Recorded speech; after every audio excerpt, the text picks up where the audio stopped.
sekalian yang saya muliakan, Hubabah Zahra, ibunda dari Sayyidil Habib Umar bin Hafid, suaminya hilang. Suaminya hilang. Ini bukan lagi harta ini ya. Suami, saudariku sekalian. Suaminya hilang. Diculik sama kaum Syuyu'i namanya. Kaum Syuyu'i itu kayak PKI di Indonesia sini ya. Gitu kan. Kaum komunis pada masa tersebut menjajah Yaman pada masa itu, membunuhi para ulama-ulama, salah satunya ayahanda dari guru kami Sayyidil Habib Umar bin Hafid. Saudariku sekalian yang saya muliakan, suaminya hilang. Beliau sedih tentu saja, akan tetapi enggak sebegitunya meraung-raung, merintih-rintih. Sedih, tapi ya mau gimana lagi? Dititipkan kepada Allah Subhanahu wa taala, bahkan tanpa dendam. Ini orang kalau enggak ada dunia di hatinya, kalau yang diagungkan cuma Allah Subhanahu wa taala, mudah memaafkan kesalahan orang lain. Saudara sekalian, beberapa tahun yang lalu ada Habib Ali Al-Jufri, salah satu murid dari Habib Umar bin Hafid. Dia datang ke majelisnya Habib Ali Al-Jufri menangis-nangis. Ada seseorang datang ke majelisnya Habib Ali Al-Jufri di sebuah negara. Dia menangis-nangis di hadapan Habib Ali Al-Jufri. Beliau bilang, "Bib, antum ini kan muridnya Habib Umar bin Hafid. Saya minta tolong pada antum untuk menyampaikan nih, apa yang jadi penyebab saya nggak bisa tidur bertahun-tahun lamanya. Susah tidur, susah makan enak." Dia bilang, "Kenapa?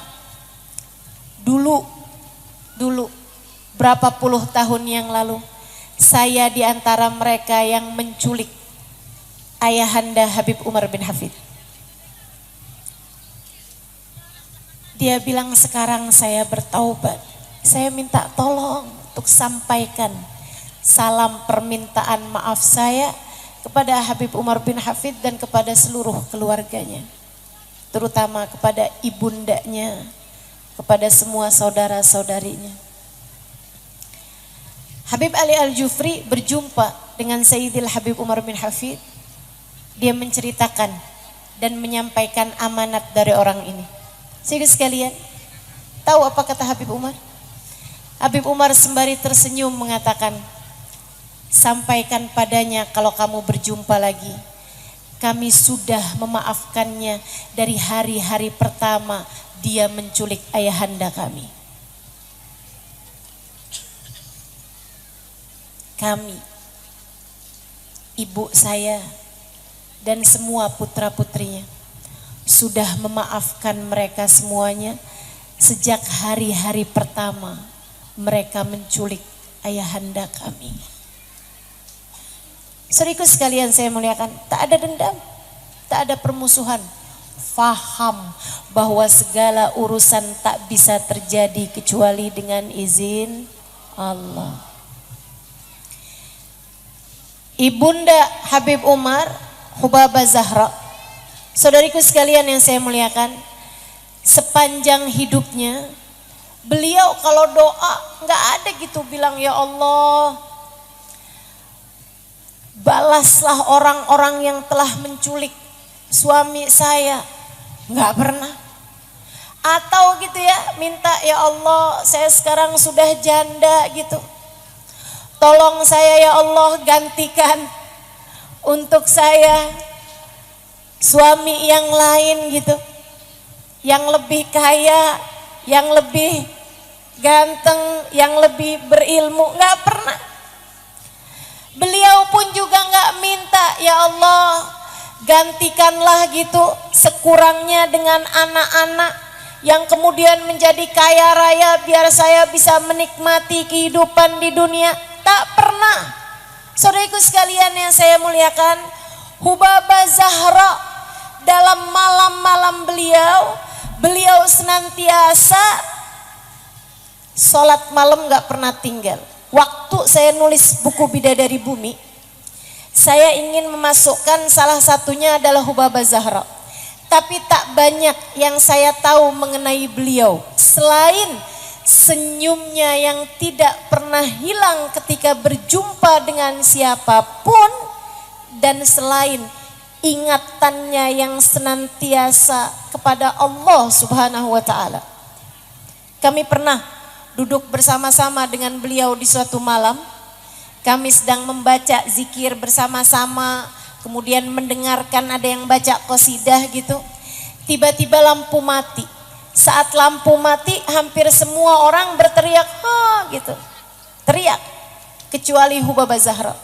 Begitu lampu mati, Hubabah Zahra segera berdoa, "Allahumma nawwir kuburana ya Rabb." Ya Allah, terangkanlah kubur kami ya Allah. Begitu gelap, yang diingat Allah, yang diingat akhirat. Minta kepada Allah, ya Allah terangkanlah kubur kami, katanya. Subhanallah. Ketika saya menulis buku Bidadari Bumi itu, saya minta kepada cucunya untuk menceritakan tentang neneknya. Saya sedang menulis buku Bidadari Bumi, bolehkah diceritakan tentang beliau? Ternyata kemudian putri-putri beliau menuliskan kisah-kisah mereka bersama dengan Hubabah Zahra dan mengirimkannya kepada saya. Salah satu dari kisahnya, salah satu putrinya bercerita seperti ini.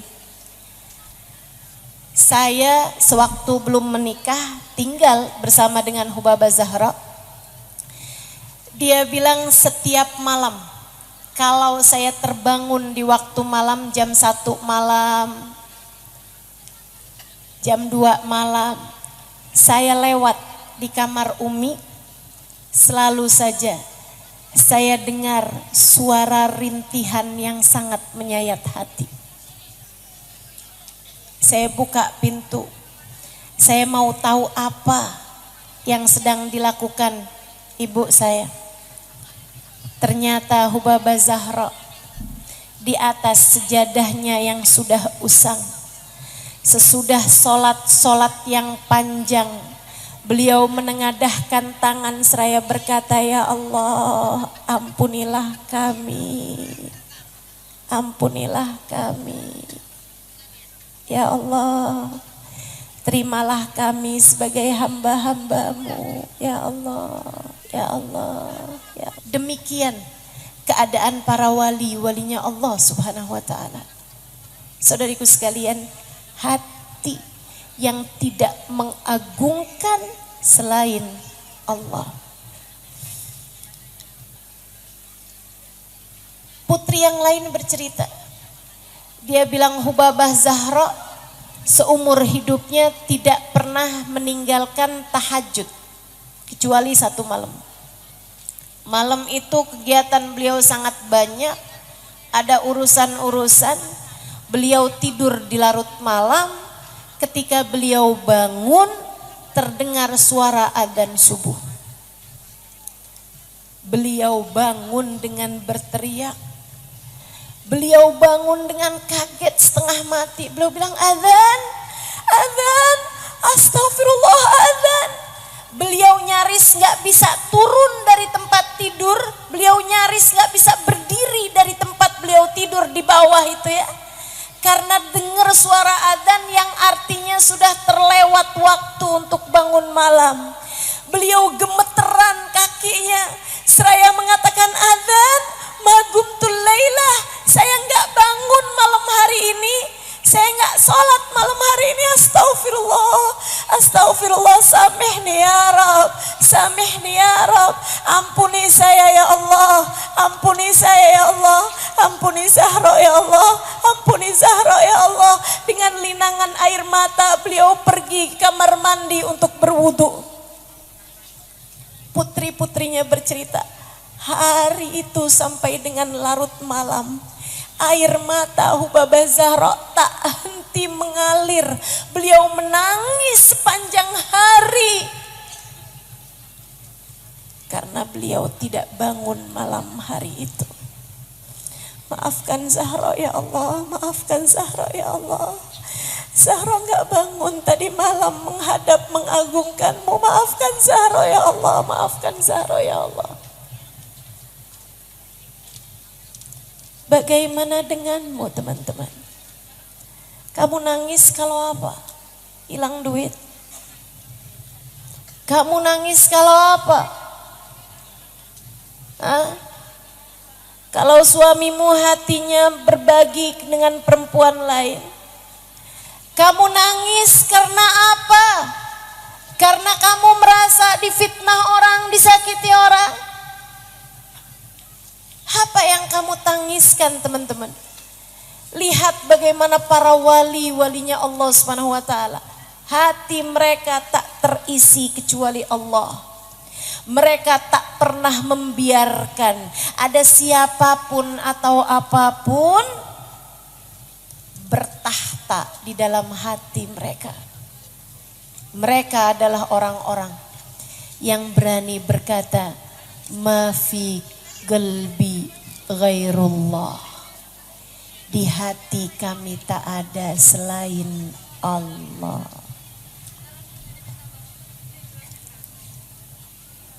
فما زال العبد يتقرب إلي بالنوافل حتى أحبه. Ketika aku lihat hati seorang hambaku mengerjakan yang diperintahkan, yang disunnahkan, yang diajari, yang dicontohkan oleh Nabi Muhammad sallallahu alaihi wasallam, aku pun mencintainya, kata Allah. Cirinya kekasih Allah. Orang kalau sudah dicinta sama Allah, dia menjadi wali min auliyaillah. Apa cirinya teman-teman saudaraku sekalian? Biar kamu nih gak gampang-gampang ngaku nih, kayaknya saya udah jadi wali deh. Wali murid barangkali ya. Wali kekasih Allah, lihat cirinya teman-teman. Atau kamu merasa saya kayaknya adalah seorang yang dicinta deh sama Allah. Kayaknya Allah cinta deh sama saya. Kenapa? Tiap saya minta, ya Allah kepengen makan bakso, ketemu bakso. Jadi kamu menganggap bahwa kamu kepengen bakso, dikasih bakso, kamu kasih Allah.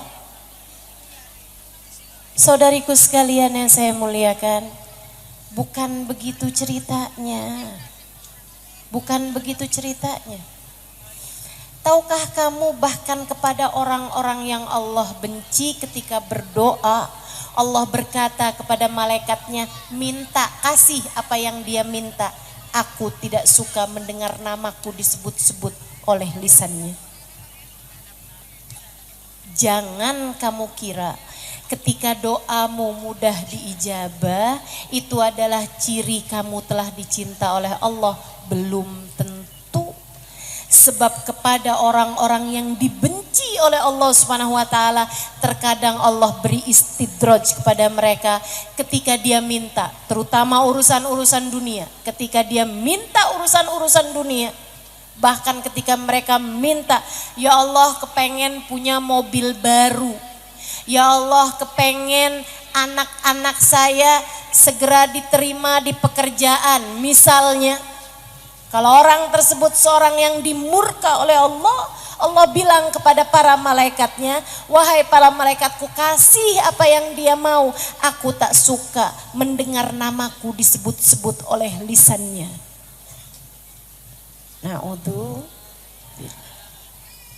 Terus cirinya kekasih Allah apa? Allah kalau cinta sama seorang hamba apa cirinya? Allah bilang, fa idza ahbabtuhu kuntu sam'ahu alladhi yasma'u biha wa basarahu alladhi yabsiru biha wa lisanuhu alladhi yatakallam bih wa yadahu alladhi yabtish biha wa rijluhu alladhi yamshi 'alayha. Apabila aku cinta kepada seorang hamba, aku akan menjadi telinga yang dia mendengar dengannya. Apa artinya?